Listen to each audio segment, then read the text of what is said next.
একটা পক্ষ গোপনে উপেনে জানিয়েছে হ্যাঁ ভোটের পক্ষে, কিন্তু তারা গোপনে নায়ের পক্ষে প্রচার চালিয়ে যাচ্ছে। এবার ধানের শীষের স্লোগান দিয়ে গিয়ে দাঁড়িপাল্লায় সিল মারবে, আবার ধানের শীষের স্লোগান দিয়ে শাপলাকলিতে সিল মারবে।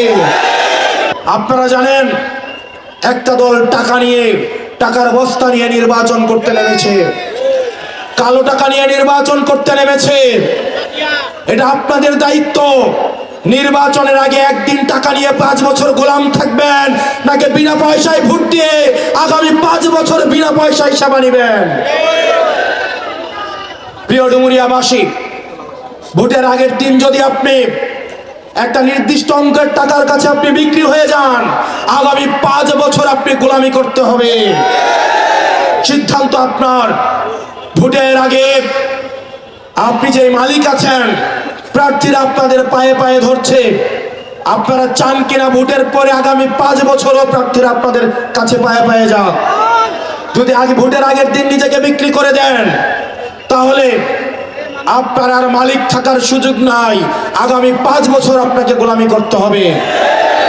প্রিয় জনগণ, ভোট হচ্ছে পবিত্র আমানত।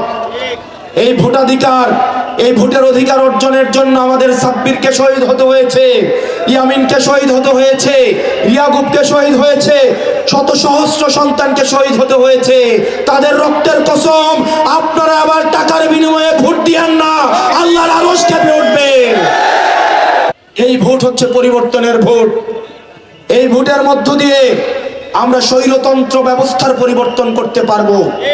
আপনারা জানেন একটা পক্ষ গোপনে উপেনে জানিয়েছে হ্যাঁ ভোটের পক্ষে, কিন্তু তারা গোপনে নায়ের পক্ষে প্রচার চালিয়ে যাচ্ছে। তাদের এই মুনাফিকি ইতিহাসে লেখা হয়ে থাকবে। তাদের আচার আচরণে মনে হচ্ছে তারা স্বৈরতন্ত্র টিকিয়ে রাখতে চাচ্ছে শুধুমাত্র হাসিনা ছাড়া।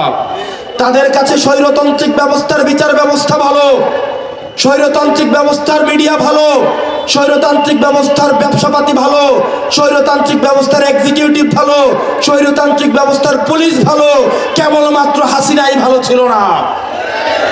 আমরা হাসিনার যেমন পরিবর্তন চেয়েছি, একই সাথে হাসিনার ব্যবস্থারও পরিবর্তন চেয়েছি। এই হাসিনা ব্যবস্থার যদি পরিবর্তন পেতে চান, তাহলে আপনার অবস্থান অবশ্যই গণভোটে হের পক্ষে থাকতে হবে। প্রিয় ডুমুরিয়া ফুলতলিবাসী, আগামী নির্বাচনে আপনাদের এই আসনের যিনি প্রার্থী হয়েছেন, উনি এমন একজন মানুষ, ওনার যে যোগ্যতা রয়েছে, উনি বাংলাদেশের যে কোনো আসন থেকে প্রার্থী হওয়ার ওনার সক্ষমতা রয়েছে। বাংলাদেশের 300 আসনের যে কোনো আসনে প্রার্থী হলে উনি সেখান থেকে জিতে আসার সক্ষমতা রয়েছে।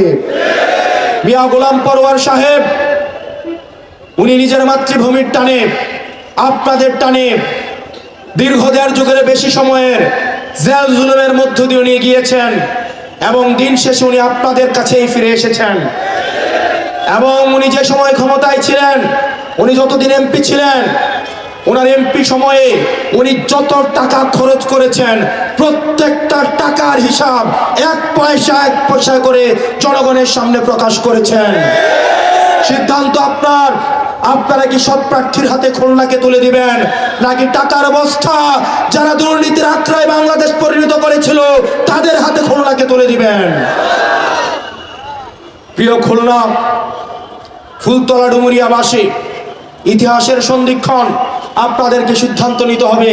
প্রিয় তরুণ প্রজন্ম, আমরা পরিবর্তনের দ্বার প্রান্তে আছি। ভোটের দিন পর্যন্ত কোনো ঘুমানো চলবে না।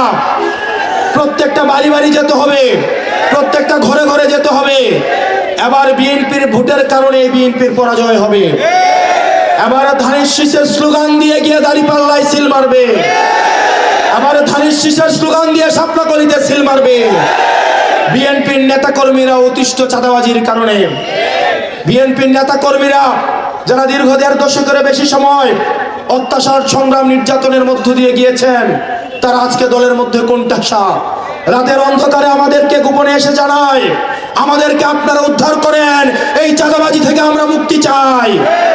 প্রিয় বিএনপির ভাইয়েরা, আপনারা যারা জিয়ার আদর্শে বিশ্বাস করেন, বেগম জিয়ার আদর্শে বিশ্বাস করেন, আমাদের দরজা আপনাদের জন্য খোলা। ঐক্যবদ্ধ বাংলাদেশের জন্য, ঐক্যবদ্ধ বাংলাদেশের পক্ষে আগামীর 12 তারিখ আপনাদের ভোট হোক দাঁড়িপাল্লার পক্ষে।